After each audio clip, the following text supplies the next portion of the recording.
இப்போ நம்ம ஒரு டேப்லெட் குடுக்குறீங்க அப்படின்னா, அது ஒரு வாட்டி நம்மளுக்கு யூஸ் ஆகும். அடுத்த வாட்டி நம்மளுக்கு வந்து அது வந்து இது சரியா வரலையே, எனக்கு சரி பண்ணலையே அப்படின்னு நெறைய பேர் சொல்லி நான் கேள்விப்பட்டிருக்கேன். அது எதனாலங்க? ஸோ உலகத்தில் அடுத்த முக்கியமான டாபிக் அப்படின்னு பார்த்தீங்கன்னாக்கா ஆன்டி மைக்ரோபியல் ரெசிஸ்டன்ஸ். அதாவது ஒரு கிருமி இருக்குது, பாக்டீரியல் கிருமி. அது வந்து நம்ம உடம்ப தாக்குது. அதுக்கு நம்ம ஒரு ஆன்டிபயோட்டிக் அப்படின்னு கொடுக்கும் பொழுது அது அதை கில் பண்ணுது.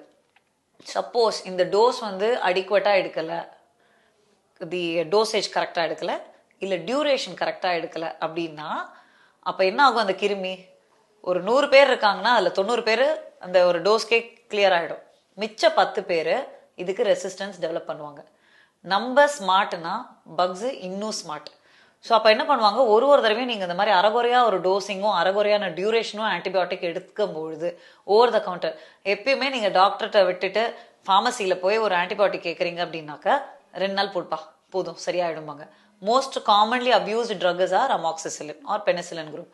ஸோ அந்த மாதிரி பண்ணி நம்மளோட பாக்டீரியாஸ் எல்லாம் ஸ்மார்ட் ஆகிட்டே வருது.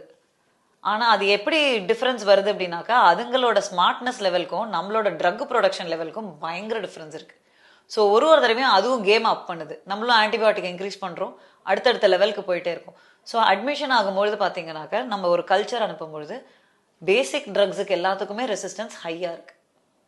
ஸோ இந்த ஆன்டி மைக்ரோபியல் ரெசிஸ்டன்ஸை தவிர்க்கணும் அப்படின்னாக்கா சரியான சிகிச்சை முறை.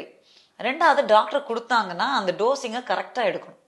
அதை பண்ணாததுனால நமக்கு இவ்வளோ ப்ராப்ளம்.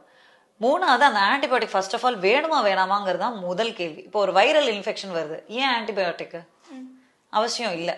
ஸோ சாதாரண குழந்தைங்களுக்கே டக்கு டக்குன்னு சளி பிடிக்கும் போது ஆன்டிபயோட்டிக் கொடுத்துட்டே இருக்கும். அந்த மாதிரி பண்ணாமல் ஒரு அட்லீஸ்ட் ஒரு 3 days சிம்டமேட்டிக் ட்ரீட்மெண்ட் பண்ணி அதுக்கு பியாண்டா. So let the doctor decide antibiotic வேணுமா வேணாமான்னு டாக்டர் டிசைட் பண்ணிட்டோம். ஏன்னா நாங்கள் ப்ரிஸ்கிரிப்ஷன் எழுதும் பொழுது கம்மி டோசேஜில் நாங்கள் எழுதவே மாட்டோம். என்ன டோஸ் என்ன ஃப்ரீக்வன்சிங்கிறது அந்த ஸ்டாண்டர்ட் ப்ரிஸ்கிரிப்ஷன் படி தான் போகும். ஸோ அதை ஃபாலோ பண்ணோம் அப்படின்னாக்க then the antimicrobial resistance will start coming down.